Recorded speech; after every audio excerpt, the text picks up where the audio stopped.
Hello, everybody. Welcome back to Screenstars. I'm here today to bring you my review of the 2024 martial arts action film Bangkok Dog. The film is directed by Chaya Supanamara, and I am convinced I will have pronounced that incorrectly. And it stars D.Y. Sao, we have Brian Lee, and Elliot Allison. Now, the film focuses on a detective Kang. He works in the US, trying to bring down, drug lords, all this kind of stuff. And we see at the beginning of the film, he captures with his partner like a prominent, drug person who sells drugs and stuff. And these drugs are coming in from Bangkok, sort of thing. He tries to get the person to talk. They won't initially, and then he gets a name out of them, and this name is someone based in Bangkok. So his superiors send him over to Bangkok undercover, acting as the person they've just captured, because the people in Bangkok have never met this person. In order for him to make his way into that gang, make his way right to the top, and blow that drug operation wide open from the inside. As you can imagine, this doesn't necessarily go according to plan. Right, what are my thoughts on Bangkok Dog? Well, sometimes these lower budget martial arty films that you see popping up on streaming could sometimes be a little bit of a pleasant surprise. I have been deeply impressed with the handful that I've watched over the last couple of years.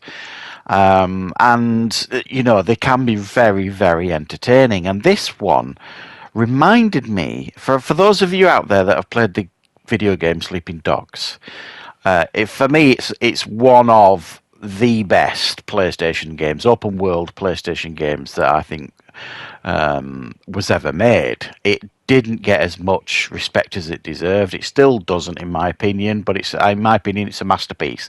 And it basically follows an undercover cop in Hong Kong there, an American cop undercover, doing very similar to what this agent is doing here. So I don't know if they are directly inspired from that game, but it is a very similar concept to Sleeping Dogs.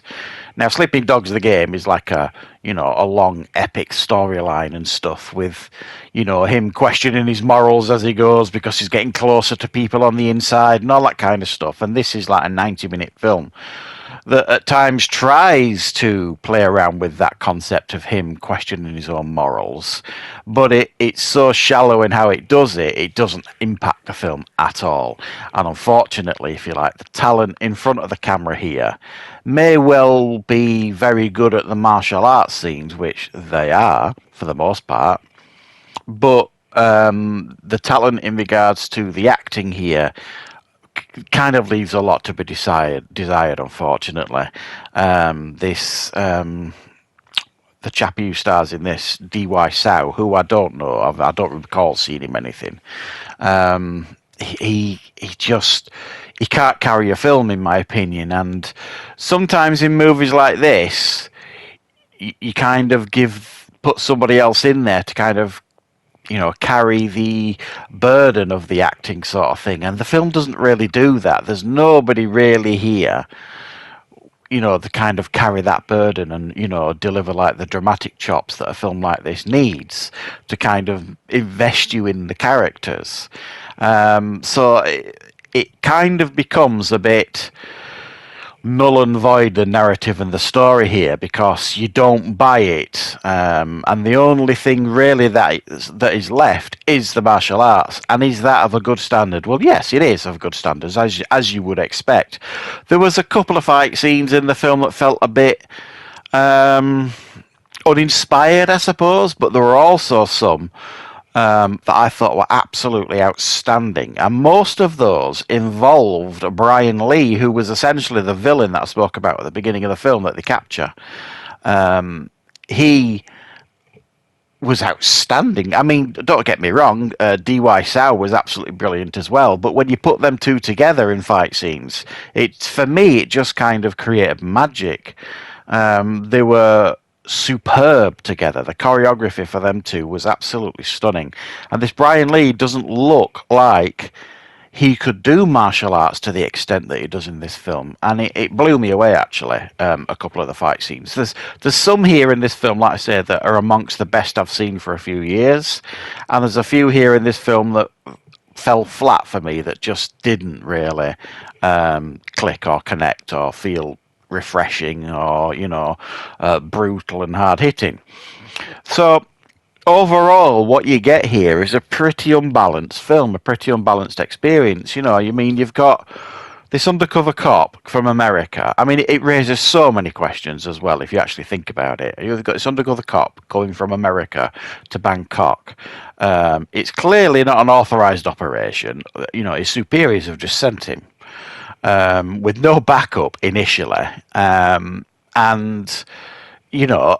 there you go. Let's send you into the lion's den.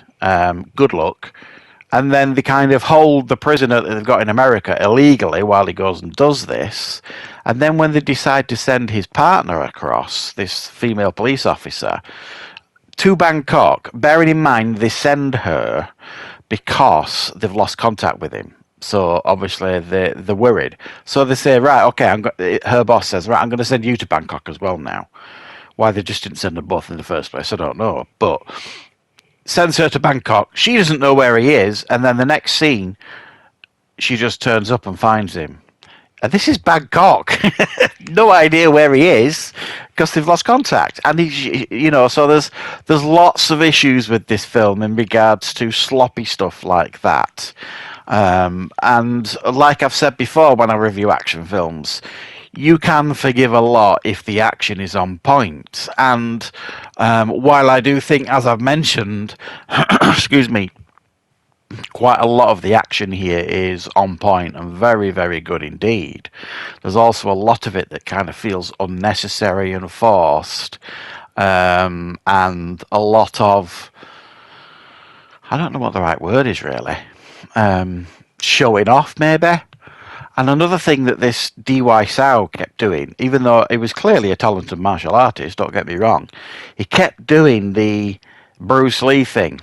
Now, for me, there's very few martial artists can get away with doing what Bruce Lee did. The facial expressions he pulled and the noises he made, that's fundamentally Bruce Lee, and it feels right when he does it. This guy does it, and it comes across as quite cringy, to be fair. You kind of roll your eyes when you hear it and see it. So yeah, it's an over the top, ridiculously structured and a story that doesn't really work, and it doesn't make a lot of sense. But thankfully, there is quite a lot of the action here that will make up for that for you. If you are a fan of, obviously, Asian style martial art films, you're probably going to get a kick out of this. If you are a fan of the video game Sleeping Dogs, you will probably immediately recognize the story in this. But for me, it just failed to elevate itself above anything than average, really, in my opinion. But it's not a complete waste of time or anything like that. There are some things going for it. So let me know, guys, if you've seen this film or if you want to see this film. Let me know in the comments, and I will, of course, be back with plenty more reviews and content on the channel very, very soon.